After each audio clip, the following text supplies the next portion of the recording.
Law of the World, a fictional adventure told in 100 episodes.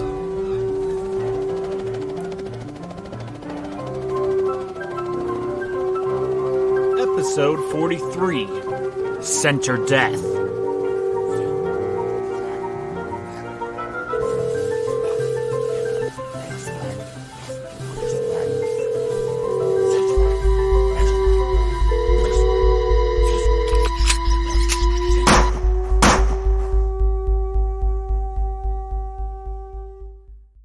Insofar as it is an overwhelming and ultimately futile exercise to try to encapsulate 6 months of experience, I nevertheless have decided to take a stab at explaining Jennifer Dash, aka Naeemeh's time at the Druidry Centre besides New Grange, Ireland.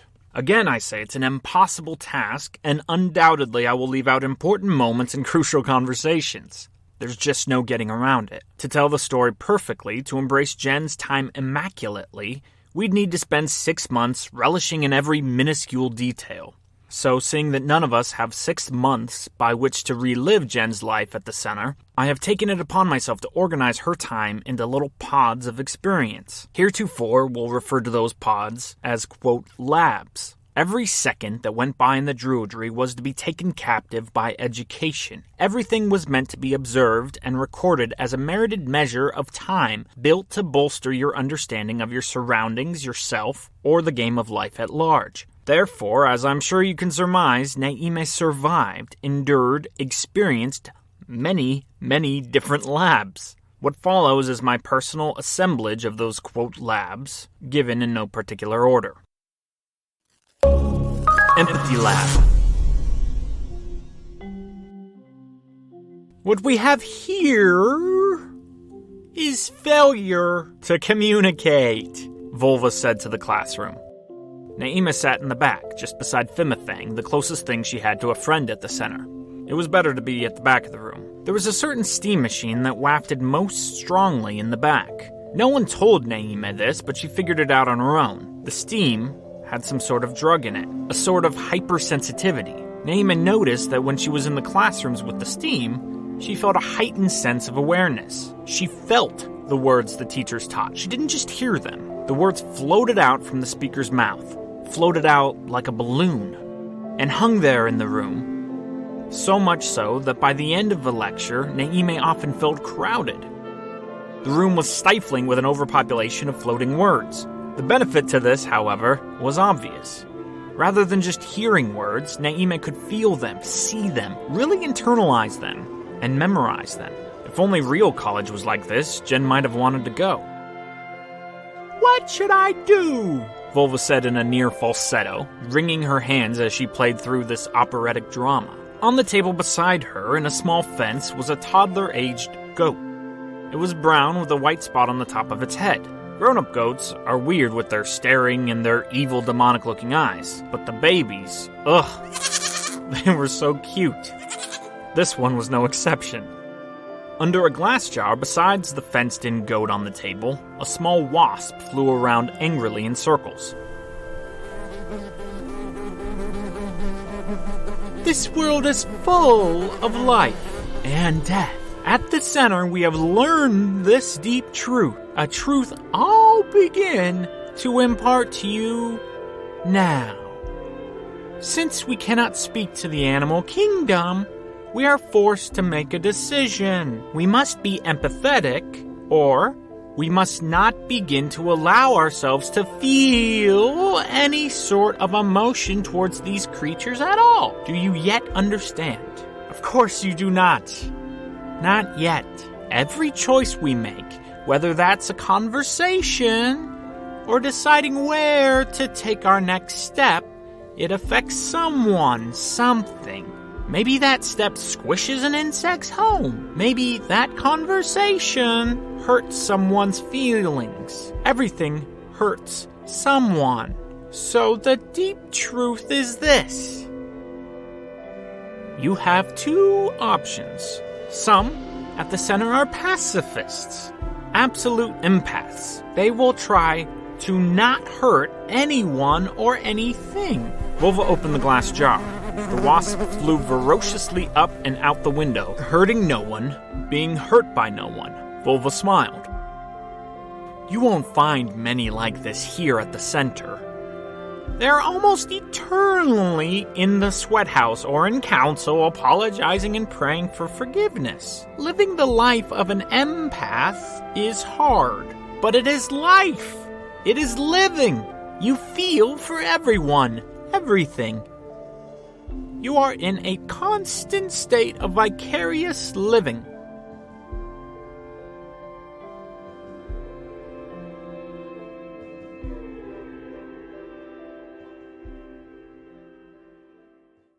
The Mulch Lab.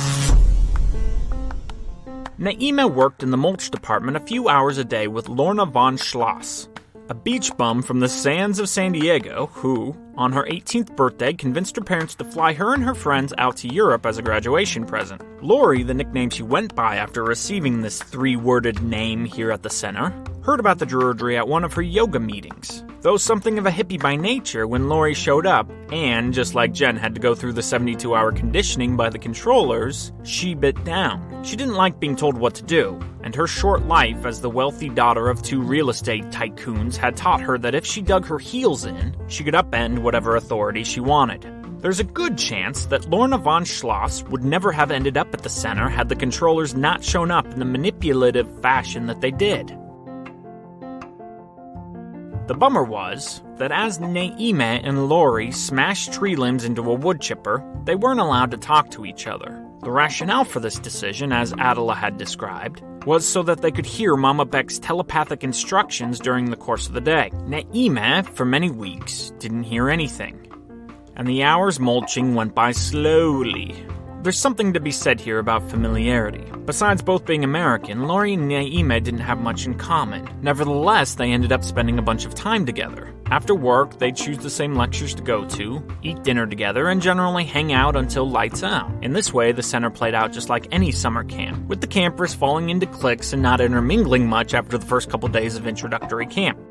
Fimifang also joined Naima and Lori after work hours, and Naima began to suspect that Fimifang and Lori were more than just friends, but it didn't seem to bother her.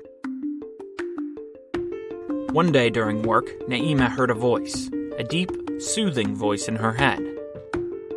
The voice said, "You know that I love you." It said it twice, and then it was over. After work, Naima asked if Lori heard anything. "No, just like, every other day." Self-Knowledge Lab.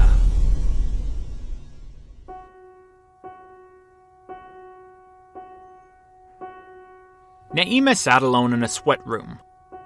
It was one of the taller teepees, and it was blisteringly hot. Her instructions were to wear several layers of clothes, clear her mind, and sit there for 6 hours. She did this twice a week for 6 months. Most of the time, the sweat lodge was uncomfortable. Naima'd get incredibly dehydrated, and the resulting headaches wouldn't go away for a good day or two. But twice, 2 separate occasions, some real insight came. I shall only mention one today, and save the other for another time. Naima had been in the sweat room for a good 4 hours at this point on this particular day, when suddenly she pictured Mama Beck in her mind, talking to her. "Naima, why don't you have a name?" "I do have a name," she replied. "Actually, I have kinda several names. You say this, but it's not true." "Sure it is. Without a name, you have no identity." This startled Naima. Identity was hugely important to the center. She defended herself. "But I do have a name." "You have no name because you haven't decided who you are. Until you do, you're stuck." That was all. That was it. After that, all Naima could think about was a cold, wet glass of water. Religion Lab. The only class that Adela, via Mama Beck, taught was a comparative religions class. Naima enjoyed this class very much, as she really didn't know much about history, and the class opened her up to the bigness of civilization and the largeness of world history. Geography, Adela said, plays the biggest role in how we imagine this afterlife. The Egyptians had the Nile River. The Nile worked like a clock. Every year it flooded, every year the flooding evaporated. It created a system, a very logical system that the peoples of the time could comprehend. That's why the Egyptian afterlife, more than anything else, is built upon order. At the root of their beings, the Egyptians saw the world as a clockwork, and so death must be an echo of that. Meanwhile, the Assyrians and the other ancient Mesopotamian peoples saw no such systems and no such order. Life was hard. The landscape of Mesopotamia was barren and muddy. Life was schizophrenic. One day you live, the next you die, and the only order in the world was survival of the fittest. There was no justice in the geography. There was no gold, no treasure to mine out of the ground. And so the people envisioned an afterlife where everyone chewed on dust after death. It didn't matter if you were good or bad. After you died, you chewed on dust. You see, you made the mud of the earth with your dead mouth. Do you see how that works? So then, what would you say about us? In our modern world, how should the afterlife be reflected in our geography? Don't think about the center, here, the Druidry. Think of the outside world, the cell phones, the computers, the airplanes. What sort of afterlife does that foster? Anyone? Naima raised her hand. Yes, Naima, Adela said. A complex one? She said, fully doubting herself. Exactly, Adela said proudly. The new afterlife, the afterlife for the modern civilization, is one of infinite complexity. Levels Lab.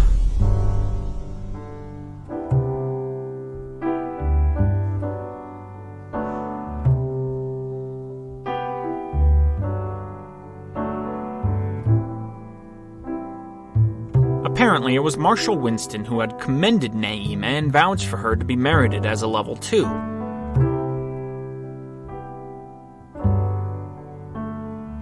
Naima wasn't so sure about this. She had noticed that no level 2 or higher ever drank the wonderful tea. By this point, it was well known throughout the center that you couldn't find a bigger fan of the hot rose sugar water than Naima herself. She was seldom caught without a fresh cup of the stuff in hand. But when it came time to be initiated into level 2 status, everything was made clear. The tattoo itself, more like a brand than a tattoo, as the resulting image would remain abrased on her skin for all time, apparently contained within it the essence of the tea itself.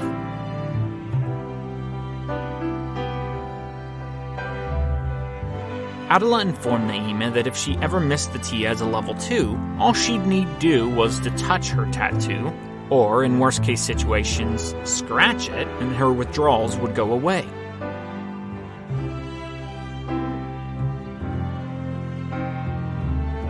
The tattoo somehow secreted the essence of the tea into her bloodstream continually.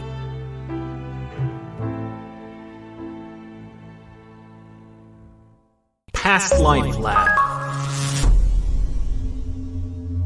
A shadow stood beside Naima's hammock.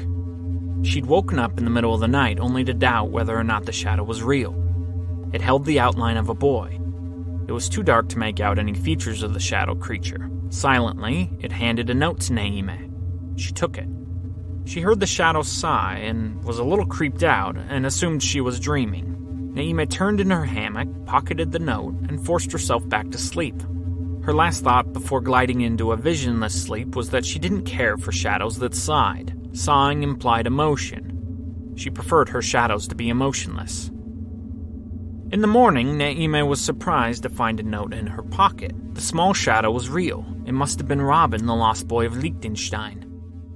The note read, "Jennifer, the time is now. I don't expect you to come, but as it turns out, it's coming to a head right near where you're staying. So, maybe you'll find a way. On the summer solstice, at dawn, I'll be at Stonehenge. I've uncovered the last of the book's secrets, and my time is upon us. If you don't come, then we won't meet again. I've left no will or living testament, but you are welcome to claim any of my fortune as your inheritance. Use this note that I've written in my hand as certification. I'm taking Robin with me. I'm so glad you led me to him. He's such a better helper than you could have ever been, but how could we have known that at the time? If you still care about solving the world, you'll be there. Stonehenge. Summer solstice. The secret, Jennifer, is this. Croatoan means more than just death. Death isn't enough. It never was. Respectfully yours, Lilith Babbitt. Connections Lab. One day after their mulching shift, and after Lori had measured Naime's height for a second time in the same day, Naime thought that maybe she grew during the shift. She thought she felt her muscle tendrils stretching over the course of the day. The two women meandered to the Lost Connections corridor. Fimifang would have came with, but on this day he had other particular duties. When they got to the room of Lost Connections, it looked like an old telephone operator's workplace from the black and white 50s. There were 4 women and 1 man, all level 3s, Naime noted, staring at old-timey switchboards and talking into earpieces. Hello? Hello? Hello? Hello? Is anyone there? Hello? Talk to me if you're listening. Is there a word that needs to be said to arouse you? Hello? Can you whistle or hum? Do anything that I could hear? Hello? Lori was excited. She'd visited this room almost every day for the past month. She'd been petitioning Mama Beck to let her be repositioned to work here in the Lost Connections department. Lori thought that the daily visit to the workplace might establish good faith that Mama Beck would reward. So, how does this work? Naima asked Lori. Okay, so follow the cards. From every switchboard in front of the operators, visible telephone cables bored through holes in the wall. Okay, where do they go? Lorna von Schloss smiled and grabbed Jen's dyed new hand. They walked outside to just the other side of the operator's wall. See, so the cords come together and then they're encased in this blue plastic sheath. Naima followed the plastic tubing with her eyes. It continued off into the distance, towards an open grass field. Lori pranced about. Naima tagged along as they followed the cables.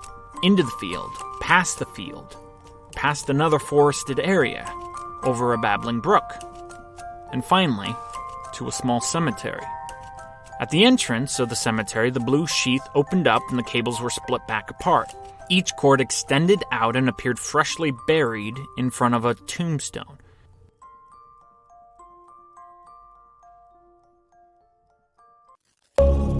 Empathy Lab. You are in a constant state of vicarious living. On the other hand, Volva slid over to the goat. She pet it with one hand. The cutie baby goat did the closest thing to purr that it could, cuddling up to Volva's outstretched hand. With her other hand, she pulled out a curved blade. Her petting hand turned into a wrathful fist holding the kid hostage. She slit its throat. The innocent little creature quivered and gargled a sad cry as it bled out. Shh, Volva said sweetly to the dying kid. Shh, it's okay. The thing collapsed into its own blood and died. Our other option, which I sincerely appeal that you take up, is devoiding yourself of pity. It's hard, and it takes many years of work. But once achieved, once you're free of the burden of shame and empathy, then anything is possible. What once you could never imagine yourself doing, now is graspable. Myriad obstacles between you and perfection fall. Jen couldn't help staring at the dead goat. It was so cute. Why did it have to die? Just to make a point? She looked over at Fimifang. One tear after another rolled down his cheeks. The man was grasping the sides of his desk with tremendous force. It was amazing that the desk didn't crumble under Fimifang's emotional outrage. The enemy is wise, children, Volva said. He will use whatever weakness he finds in you and exploit it. Empathy, and let me remind you, empathy isn't real. You're attaching emotions, feelings to this baby goat that it never felt. You still, right now, are spiritually decimated by what you believe is the goat's pain, but I ask you, what does he feel right now? Much less pain than you. No pain, to be precise. He is free. You are not. The enemy uses your imagination, your created thought life, as a weapon set against you. Choose wisely. Class dismissed. Anything you want, lab.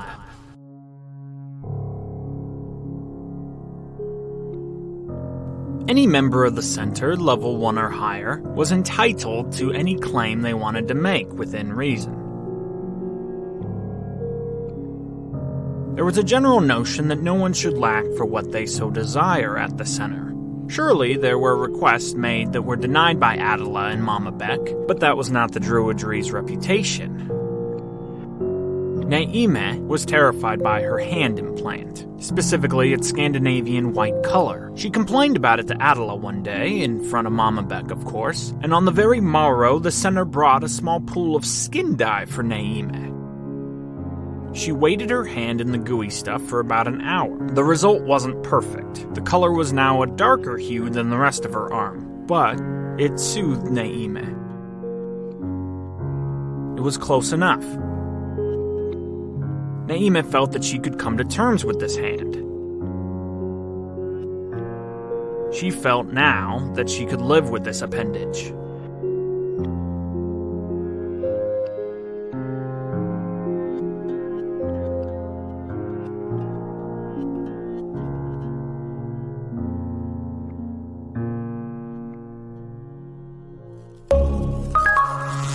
Connections Lab.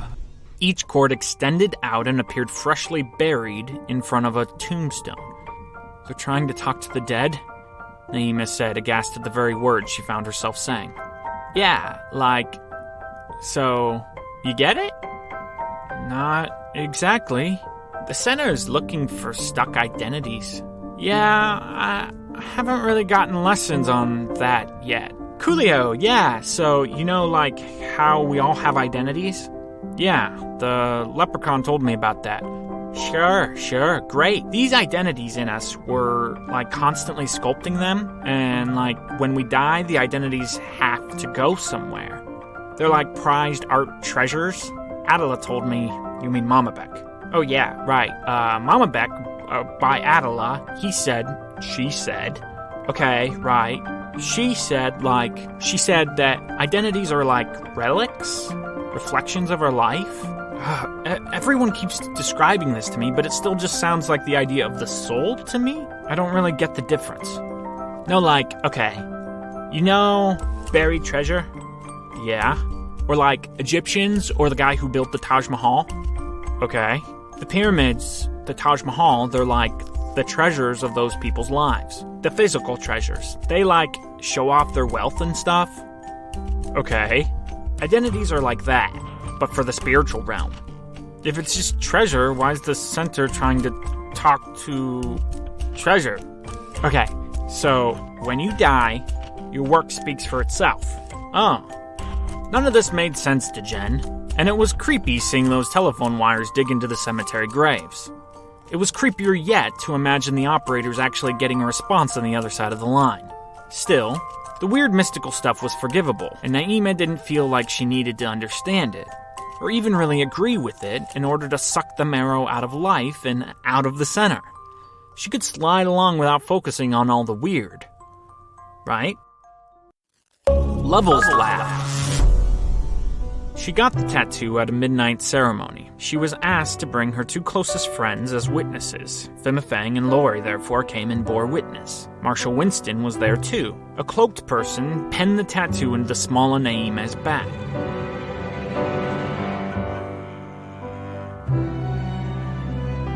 It stung a little, but it also felt good, like scratching an 18-year-old itch. The tattoo was a circle with two horns inside it. Its color was a dark burgundy hue.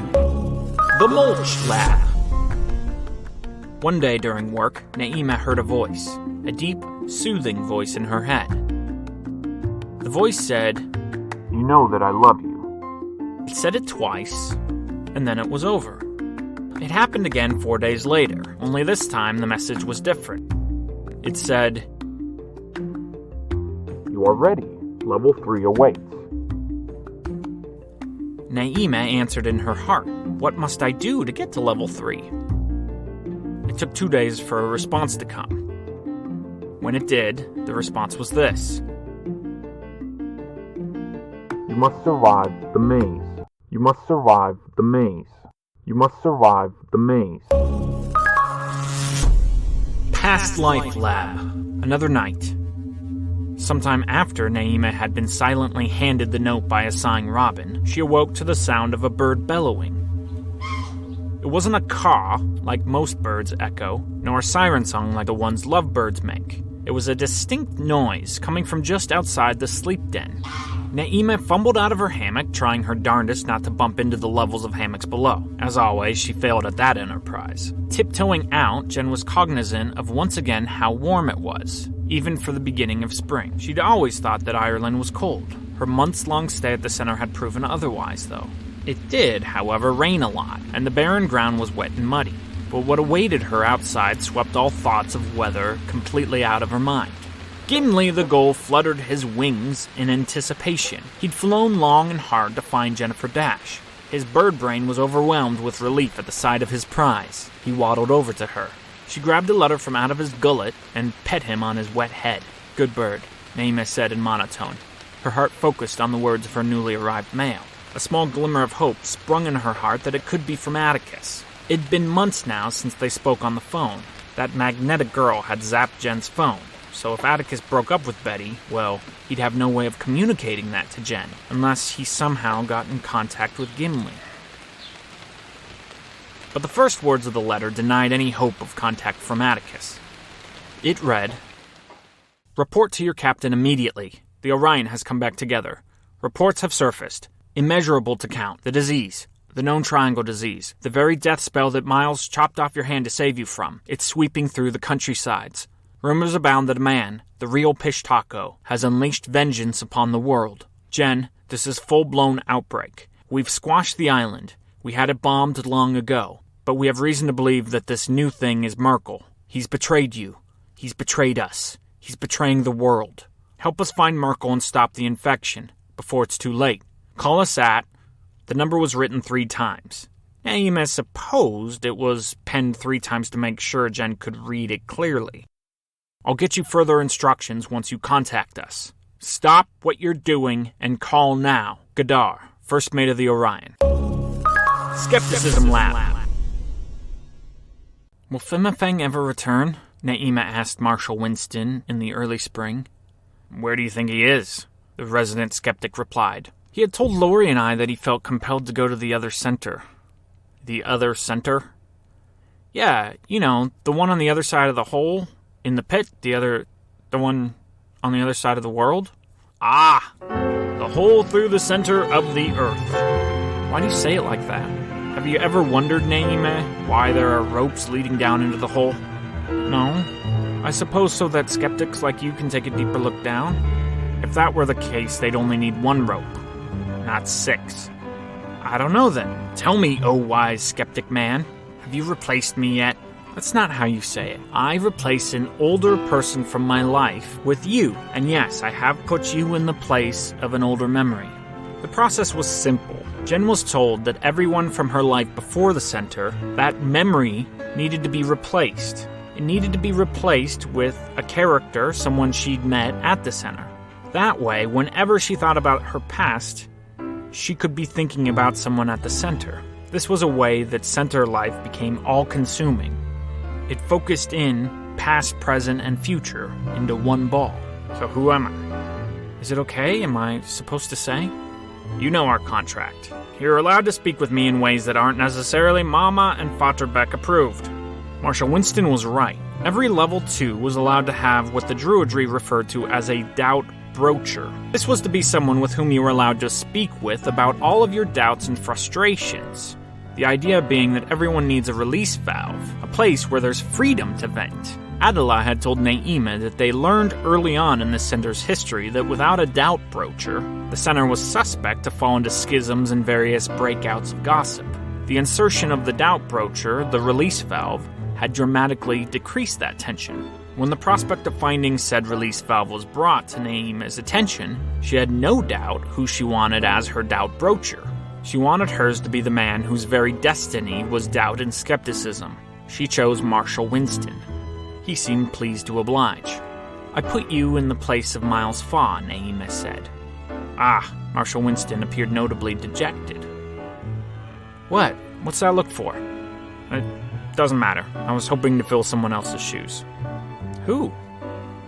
"Doesn't matter. Fimifang's gone. I know, he's on the other side of the world. He jumped into the pit. You really believe that? Naima scratched her dyed tan hand. Why shouldn't I?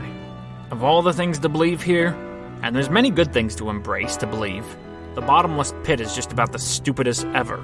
Come, let me show you. It was dark out. The two walked along the same path Naima and Adela did on the day she reached level 1 status. On the trail, they talked more personably, but who can remember such shenanigans? Moments like that are too effervescent to recall. Dust in the wind. At the summit of the pit, there was the hole, and in it, lights. Shimmering lights, fading in and out, colored something between green and purple, almost flashing. Jen heard, somewhere in the depths of her mind, sounds, high-pitched, like echoes down a long, long corridor. What were they saying?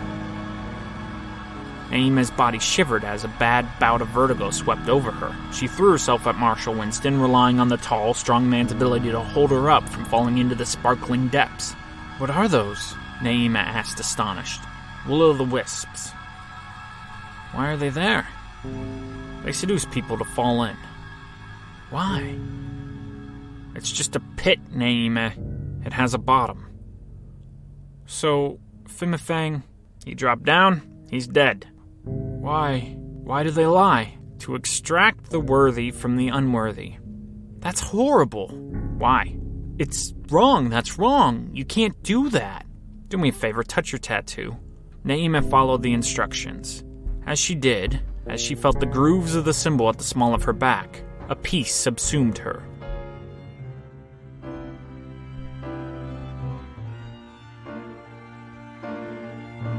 Walking back to camp, Naima asked one more question. You never explained why all the ropes. Going into the pit? Yeah. Why so many? One reason I'm certain of, one less so. Okay, tell me both. They go down and clear out the broken bodies. How many fall down there? Lots. Remember that day you went into the temp level 1 class? Remember how many people there were? Sure. Remember how there were loads less the very next day? I just figured they were creeped out by the sacrifice. I even thought about leaving. No one leaves, Naima. You either stay, or you fall for the wisps. Now enough talk. You need to get some good rest tonight. Tomorrow you're going into the maze, right? Yeah. You nervous? No. Should I be? Probably.